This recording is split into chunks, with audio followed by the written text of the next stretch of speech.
अगर मैं आपको कहूँ कि एक ऐसा शख्स जो एक दिन का 300 से 400 करोड़ कमाता था। हाँ जी, सिर्फ एक दिन का 300 से 400 करोड़। ऐसा शख्स जिसने गुर्बत की वजह से अपने कॉलेज की पढ़ाई छोड़ दी, लेकिन फिर एक वक्त ऐसा आता है कि वो हर महीने का 2.5 से 3 लाख रुपया सिर्फ रबर बैंड्स पे खर्च करता था, जो कि वो अपने पैसे बांधने के लिए यूज करता था। एक वक्त पर फेक डिग्रीज और डिप्लोमा बेचने वाला शख्स ऐसे मुकाम पर पहुंच जाता है कि जिसकी सालाना आमदनी का 10% यानी कि 2.1 बिलियन यूएस डॉलर्स सिर्फ चूहे उतर जाते थे या फिर सीलिंग में पड़े पड़े खराब हो जाते थे। और एक दफा तो ऐसा हुआ कि वो शख्स पुलिस से फरार होते हुए जंगल में भागा। उसकी बेटी उसके साथ थी। बेटी ने कहा, पापा मुझे ठंड लग रही है।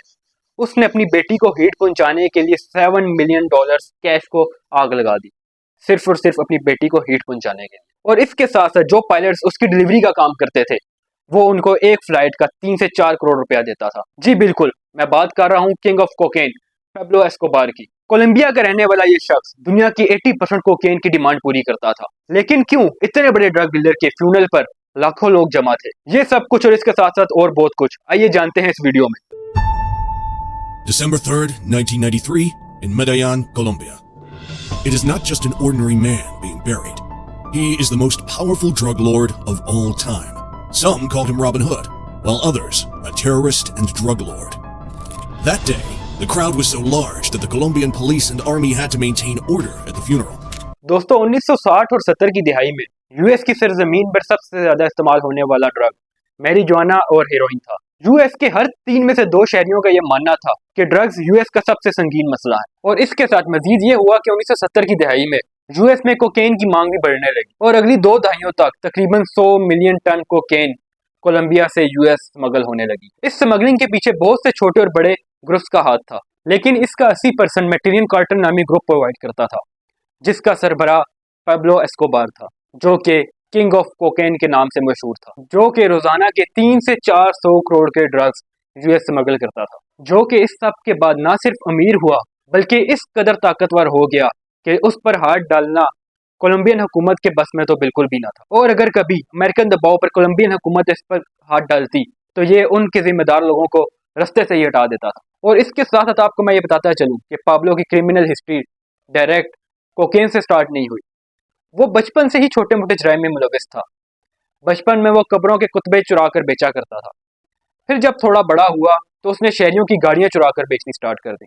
फिर 1971 में उसने एक बड़े बिजनेसमैन को अगवा किया और उसकी फैमिली से तावान का मुतालबा किया, और फिर तावान हासिल करने के बावजूद उसने उस बिजनेसमैन का कत्ल कर दिया। और फिर जब 1970 की दहाई में यूएस में कोकेन आम थी, तब ये कोलंबिया में ही छोटी मोटी सतह पर कोकेन सप्लाई किया करता था।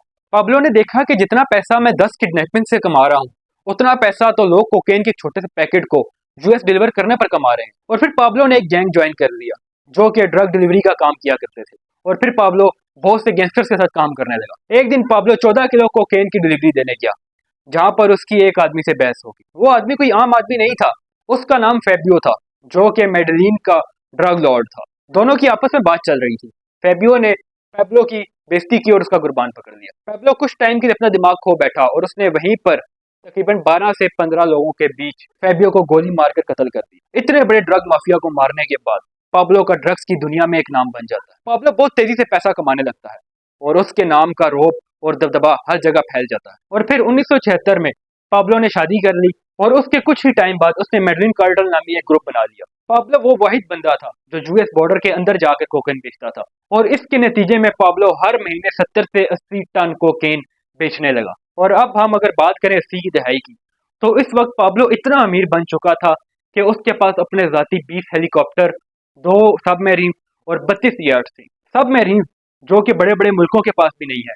पाब्लो इतना पैसा कमाने लगा था कि उसके पास अपनी जाती सबमरीन थी। और इसके अलावा पाब्लो के पास अपने खुद के 142 एरोप्लेन्स थे, जिनको वो यूज करता था ड्रग्स स्मगल करने के लिए। और पाब्लो अपने पायलट्स को, जो कि ड्रग्स सप्लाई करते थे, उनको एक फ्लाइट का 3 से 4 करोड़ रुपया देता था। उस वक्त कोलंबिया में सिर्फ 2 लेयर जेट्स थे, जिसमें से एक पेब्लो के पास था, जिसको वो खुद उड़ाया करता था और उसमें ज्यादा सारा कोकेन और पैसा रखा करता था। ये जेट अक्सर कोलंबिया से यूएस की फ्लाइट भरा करता था। कोकेन स्मगल करने में पाब्लो का दिमाग बहुत ही तेज था।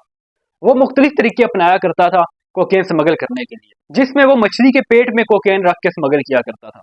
लेकिन कुछ ही टाइम में पुलिस को इस तरीके का पता चल गया और पेब्लो की कोकेन पकड़ी जाने लगी। तो पाब्लो ने अपनी कोकेन बचाने और बिजनेस में घाटे से बचने के लिए उसने नित नए तरीके निकाले, जिसमें से एक तरीका ये सुनिएगा, बड़ा मजा आएगा। पाब्लो ये करता था कि जीन्स जो कि हम पहनते हैं उसको कोकेन के लिक्विड सोल्यूशन में डुबो कर उसको सुखा लिया करता था और फिर उसको गत्ते के कॉटन्स में पैक करके यूएस भेज देता था। काफी टाइम तक ये फार्मूला चलता रहा, लेकिन फिर एक टाइम आया कि इस फार्मूले का भी पुलिस को पता चल गया। लेकिन फिर पाब्लो ने नया तरीका अपनाया, उसने सेम फार्मूला गत्ते के लिए अपनाया कि जिसमें जीन्स पैक होके जाती थी। जीन्स की सप्लाई चलती रही, लेकिन अब फार्मूला चेंज था। अब वो उस गत्ते को कोकेन के लिक्विड सोल्यूशन में डुबोता था और जब गत्ता सूखता था उसमें जीन्स को पैक करके यूएस स्मगल कर देता था। पुलिस जीन्स को चेक करती थी कि जिसमें कोकेन नहीं होता था और गत्ते को फेंक देती थी और यूएस में मौजूद पाब्लो के आदमी कूड़ेदान से उस गत्ते को उठाकर उससे कोकेन। पाब्लो के धंधे का एक और उसूल बड़ा मजे का था, जिसका नाम था प्लाटा ओ प्लोबो, यानी सिल्वर और लेड। इसमें होता यह था कि अगर तुम मेरे रास्ते में आओगे तो तुम मेरे से पैसे लेके साइड पे हो जाओ, मैं तुम्हें इतनी घोष दूंगा कि तुम्हारी पुश्तें बैठकर खाएंगे, और अगर नहीं तो मैं तुम्हें और तुम्हारे पूरे खानदान को जान से मार दूं। पाब्लो ने इतना पैसा कमा लिया था कि उसके पास उस पैसे को रखने के लिए जगह कम पड़ गई थी। उसने इसके लिए 800 घर बनवाए, लेकिन उन 800 घरों में भी उसका पैसा पूरा ना आया। फिर उसने जमीन खुदवा कर उसमें पैसा रखना स्टार्ट किया। पाब्लो की अमीरी का एक किस्सा बड़ा मशहूर है कि एक बार वो अपनी फैमिली के साथ पुलिस से फरार होकर जंगल में गया। वहां पर उसकी बेटी ने कहा, पापा मुझे ठंड लग रही है, तो उसने अपनी बेटी को हीट पहुंचाने के लिए $2 मिलियन कैश को पूरी रात आग लगाई, सिर्फ अपनी बेटी को हीट पहुंचाने के लिए। पाब्लो ने एक अजीम और आलीशान घर बना रखा था, जिसका नाम उसने रखा हुआ था हेसिंदा निपोल, और इस घर में इसने एक जू बना रखा था जिसमें बहुत से बर्ड्स, हिप्पोपोटामस, जिराफ्स, वो जानवर थे कि जो कोलंबिया के जू में भी नहीं थे। और इसके साथ साथ इस घर में एक एयरपोर्ट और बहुत सी मैन मेड लेक्स भी थी। अब पाब्लो के पास पैसा तो बहुत था, लेकिन उसको एक बात मालूम थी कि अगर उसने सरवाइव करना है तो गवर्नमेंट उसके जेब में होनी चाहिए। इसीलिए उसने कोलंबियन गवर्नमेंट को एक ऑफर दी कि मैं तुम्हें $10 मिलियन देता हूं और तुम मेरे धंधे को सपोर्ट करो। लेकिन कोलंबियन गवर्नमेंट ने इस ऑफर को रिजेक्ट कर दिया, जो कि सही बात भी है। तो इसलिए अब उसने खुद पॉलिटिक्स में कदम रखने का फैसला किया, जिसके लिए उसने एक अपनी अच्छी इमेज बनाई, जस्ट लाइक रॉबिन हुड। उसने गरीबों के लिए बहुत से चर्च बनाए, स्कूल्स, हॉस्पिटल्स, फुटबॉल स्टेडियम, और इसके साथ गरीबों में मुफ्त में पैसा भी बांटता रहा। और फिर इन्हीं अच्छे कामों की वजह से पाब्लो को 1982 में as alternate member of Colombian Congress select किया गया। लेकिन ये पावर भी पाब्लो के पास ज्यादा देर तक रही नहीं। इसके 2 साल बाद पाब्लो ने रिजाइन दे दिया, क्योंकि उसकी अपोजिशन पार्टी के मेंबर्स ने उसकी क्रिमिनल एक्टिविटीज लोगों के सामने लानी स्टार्ट कर दी, जिसकी वजह से उसकी रेपुटेशन को खासा नुकसान पहुंचा। और अब पाब्लो ने अपना काम और भी स्पीड से करना स्टार्ट कर दिया। इसीलिए 1989 में फोर्ब्स ने पाब्लो को 7th richest person in the world करार दे दिया, जिसकी नेट वर्थ $25 मिलियन।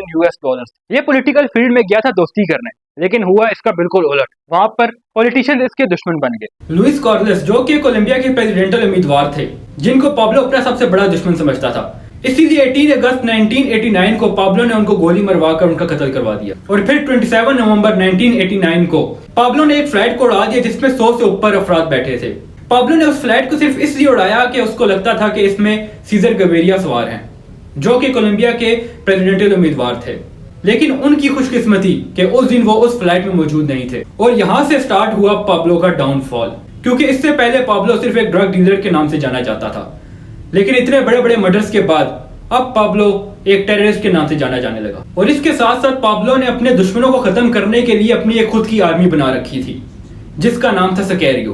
पाब्लो इस पर तकरीबन 16 अरब रुपया खर्च कर चुका था, सिर्फ अपने दुश्मनों को मरवाने के लिए। पाब्लो ने अपनी लाइफ में तकरीबन 4000 लोगों का कत्ल किया था, जिसमें तकरीबन 200 जजेस और 1000 के करीब पुलिस ऑफिसर्स और गवर्नमेंट ऑफिसर्स थे। 1992 में कोलंबिया में 28,237 कत्ल हुए थे, जिसकी वजह से Colombia mother capital of the world करार पाया। तो इसके बाद कोलंबियन गवर्नमेंट पर इंटरनेशनल प्रेशर बढ़ गया था। तो उस वक्त के प्रेसिडेंट सीजर गवेरिया, जो कि पाब्लो के उस फ्लाइट वाले हमले से बच गए थे, उन्होंने पाब्लो को सरेंडर करने के लिए वार्निंग दी। लेकिन पाब्लो ने गवर्नमेंट के सामने 2 शर्तें रखी, जिसमें से पहली ये थी कि कोलंबिया यूएस के साथ एक्स्ट्राडिशन ट्रीटी का खात्मा करे, जिसमें कोलंबिया अपने कैदियों को यूएस की जेल में भेज सकता था। पाब्लो का मानना था कि यूएस की जेल में पूरी जिंदगी सड़ने से अच्छा है कि वो अपने ही देश कोलंबिया की मिट्टी में दफन हो जाए। और दूसरी शर्त ये थी कि वो अपनी खुद की बनाई हुई जेल में रहेगा, जिसके कुछ किलोमीटर तक पुलिस का दाखिला मना होगा। तो एक तरफ इंटरनेशनल प्रेशर और दूसरी तरफ पाब्लो। तो इसीलिए गवर्नमेंट ने पाब्लो के इस प्रपोजल को इस दफा एक्सेप्ट कर लिया। इसीलिए पाब्लो ने अपनी खुद की आलीशान जेल बनाई, जिसका नाम था ला कैथेड्रल, और इस जेल में कौन सी सहूलत मौजूद नहीं थी? सिनेमाज, वाटरफॉल्स, फुटबॉल कोर्ट्स और दुनिया की हर सहूलत इस जेल में मौजूद थी। लेकिन पाब्लो अभी भी रुका नहीं था, उसने जेल में से भी अपना बिजनेस जारी रखा और इसीलिए कोलंबियन गवर्नमेंट ने यह फैसला किया कि पाब्लो को इस जेल में से गवर्नमेंट जेल में ट्रांसफर किया जाएगा। तो इसलिए जब पुलिस ऑफिसर्स पाब्लो को इस जेल में से लेने के लिए पहुंचते हैं तो पाब्लो को पहले ही खबर मिल जाती है और पाब्लो अपने साथियों के साथ उस जेल में से फरार हो जाता है और फिर 2 साल तक पाब्लो की कोई खबर नहीं मिलती। इसलिए यूएस और कोलंबिया मिलकर एक टीम बनाते हैं जिसका नाम होता है सर्च ब्लॉक, जो 24 घंटे पाब्लो की तलाश में लगे रहते हैं। और फिर 1 दिसंबर 1993 पाब्लो का बर्थडे था। पाब्लो अपने 44th बर्थडे पर अपनी फैमिली से बात करने के लिए अपनी फैमिली को कॉल मिलाता है। तब ही सर्च ब्लॉक पाब्लो का मोबाइल ट्रेस कर देता है और उसकी लोकेशन निकल आती है। पाब्लो मेडलिन के एक शहर में मौजूद होता है और उसी रात फोर्सेस उधर पहुंच जाती हैं और उस घर को घेर लेती हैं। फोर्सेस में से एक ऑफिसर पाब्लो पर गन तान देता है और पाब्लो पर 3 गोलियां फायर करता है और यहीं पर पाब्लो का इख्तिताम हो जाता है। पाब्लो ने अपना पैसा कहां पर छुपा रखा था यह सिर्फ पाब्लो ही जानता था। इसीलिए पाब्लो के भतीजे ने एक दफा रिपोर्ट किया कि उसे पाब्लो के एक घर में से $18 मिलियन मिले थे। इसी तरह पाब्लो ने पता नहीं अपना पैसा कहां छुपा रखा था। तो ये थी पाब्लो की पूरी कहानी। अगर आपको पसंद आई है तो वीडियो को लाइक करें और कमेंट में लाजमी बताएं और इसी तरह और कहानियां जानने के लिए मेरे चैनल को सब्सक्राइब करें और कमेंट सेक्शन में लाजमी बताएं कि अगली वीडियो आप किस पर देखना चाहते हैं। आज के लिए अल्लाह हाफिज, फिर मिलेंगे किसी ऐसी ही इंटरेस्टिंग सी वीडियो में।